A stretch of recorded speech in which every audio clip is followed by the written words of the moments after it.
Assalamualaikum warahmatullahi wabarakatuh. Halo, apa kabar?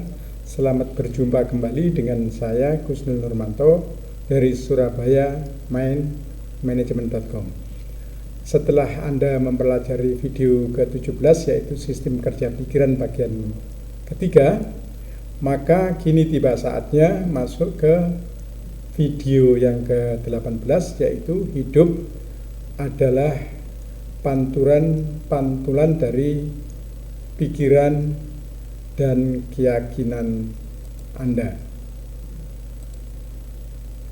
Masih saja kita bahas sistem kerja pikiran, namun pada video kali ini kita akan bahas hukum pantulan.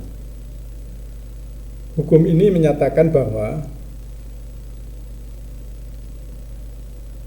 dunia luar adalah pantulan dari dunia dalam. Mari kita simak kisah berikut ini, yaitu seorang pemuda yang berusia 20 tahun, sebut saja namanya Amir. Sejak kecil ia dikenal berwatak keras, setiap orang diperlakukan dengan kasar, dengan akhlak yang tidak terpuji lainnya. Di sisi lain, ia tekun belajar dan memiliki cita-cita yang sangat tinggi. Setelah tamat strata 1, ia meneruskan program strata 2 di sebuah universitas terkenal di Indonesia. Di kota tersebut, Amir tinggal di sebuah kontrakan yang terdiri dari 16 pintu. Kontrakan itu dikelola oleh seorang laki-laki parubaya dengan istrinya. Konon kebiasaan Amir dalam bersikap seenaknya dalam memperlakukan orang lain belum juga berubah. Ia mudah menyuruh dan melarang hingga ia dijauhi oleh semua orang. Suatu hari di tengah malam perut Amir merasa mulas. Karena kesakitan ia teriak keras sekali. Semua orang menghampirinya dan memberikan pertolongan. Pengelola kontrakan menghubungi ambulan agar Amir segera dibawa ke rumah sakit. Setibanya di rumah sakit, dilakukan pemeriksaan. Para dokter mengatakan bahwa Amir menderita radang usus. Berdasarkan hasil diagnosis tersebut, Amir harus menjalani operasi. Sebelum ususnya pecah, kalau tidak ditangani dengan serius akan menyebabkan kematian. Akhirnya diputuskan segera menjalani operasi. Semua dokumen yang diperlukan sudah diserahkan ke pihak rumah sakit. Alhamdulillah, operasi berjalan lancar. Semua penghuni kontrakan, termasuk pemilik kontrakan dan istrinya, serta anak perempuannya, menunggu di ruang tunggu untuk memastikan bahwa Amir baik-baik saja. Setelah siuman dari pengaruh obat bius, Amir melihat mereka di sekitarnya.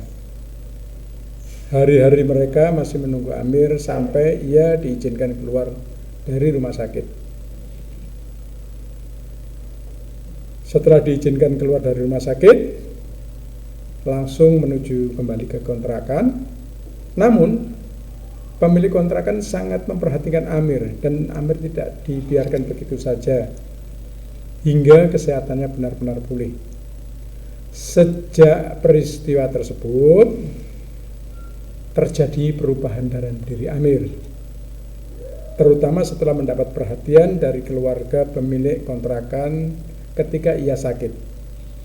Amir memutuskan untuk bersyukur pada Tuhan, rajin beribadah, rajin berbagi, sehingga Amir menjadi sosok yang sangat menyenangkan.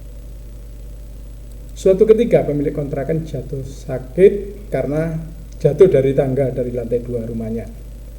Tak kuat menahan rasa sakit, ia berteriak sampai pingsan. Melihat kejadian itu, Amir langsung membawanya ke rumah sakit dan Amir tetap menemaninya sampai ia benar-benar pulih. Amir bahkan menyuapinya dan membantunya meminum obat.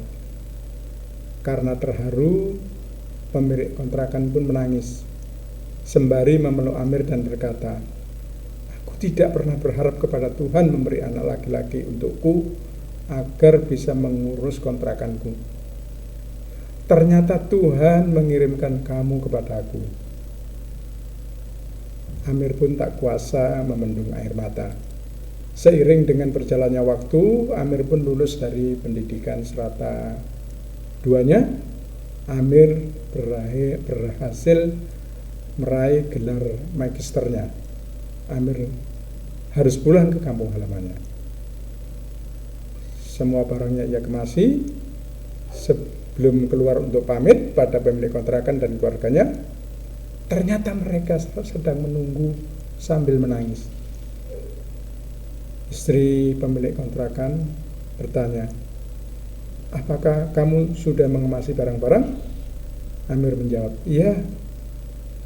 Perempuan itu lalu berkata, "Tapi masih ada 2 koper yang kamu tidak akan sanggup membawanya."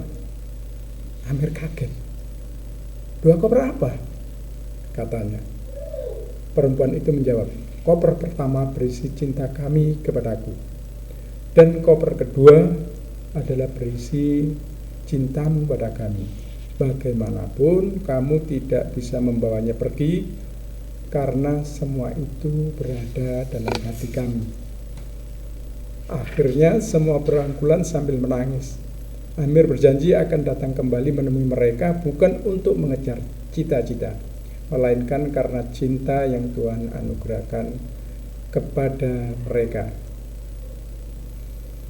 Kisah ini memberi inspirasi bahwa dunia dalam diri Amir yang dulunya dipenuhi dengan negatif, kebencian dan dendam, hingga dunia luarnya tidak menyenangkan, semua orang membencinya. Dunia kini telah berubah. Amir menjadi lebih baik. Dunia luarnya merupakan pantulan dari dunia dalamnya. Kata bijak berikut ini, mari kita cermati. Hidup adalah pantulan pikiran dan keyakinan Anda. Untuk mengubah hidup, yang pertama harus Anda lakukan adalah mengubah pikiran dan keyakinan. Karena itu, setiap sikap kita itu menentukan dunia luar kita. Sikap orang lain kepada Amir tidak akan berubah kecuali karena ia telah mengubah dirinya. Ia juga melihat sendiri bahwa ada sebagian orang yang mencintai orang lain secara tulus. Mereka senantiasa siap mengulurkan tangan dalam kondisi apapun. Itulah yang membuat perubahan pada diri Amir, sampai ia memutuskan untuk mengubah sikap dan perilakunya. Ketika terjadi perubahan positif dalam dirinya, maka akan memantul pada dunia luar. Pertanyaannya, bagaimana sikap orang lain terhadap Anda? Apakah Anda merasa mereka saling membantu dan menghormati? Atau mereka malah menentang, melawan, dan tidak menghormati Anda? Apakah cita-cita Anda terwujud seperti yang Anda inginkan? Apakah Anda menghadapi hambatan lebih besar dalam diri Anda sendiri? Jawaban Anda pada pertanyaan-pertanyaan ini akan memberi satu kesadaran bahwa apapun yang terjadi pada diri Anda adalah pantulan dari pikiran dan keyakinan diri Anda, baik berkenaan diri Anda sendiri atau berkenaan dengan orang lain. Jika Anda menginginkan perubahan dalam hidup, maka lihatlah diri Anda sendiri. Anda akan menemukan solusi yang dibutuhkan. Bukankah Anda bebas memilih kehinaan atau kemuliaan? Anda bebas memilih manfaat atau mudarat dari setiap kehidupan. Anda membuang waktu atau memanfaatkan waktu, mencela orang lain, atau Anda bersikap baik kepada orang lain. Yang jelas, setiap saat pikiran Anda akan bekerja dengan cermat dan semangat. Ia akan membuka file-file yang seperti apa Anda pikirkan, sejenis dengan yang ada di pikiran Anda. Jelaslah bahwa kita melihat bahwa dunia luar adalah pantulan dari dunia dalam. Pantulan dari pikiran Anda. Dunia luar adalah pantulan dunia dalam. Perubahan yang Anda inginkan tidak akan pernah terjadi hingga Anda mengubah diri Anda. Mahatma Gandhi, maksud kami, berkata, berbuatlah perubahan dalam hidup Anda. Ketika Anda mengubah yang ada dalam diri, dunia akan mengikuti apa yang Anda inginkan.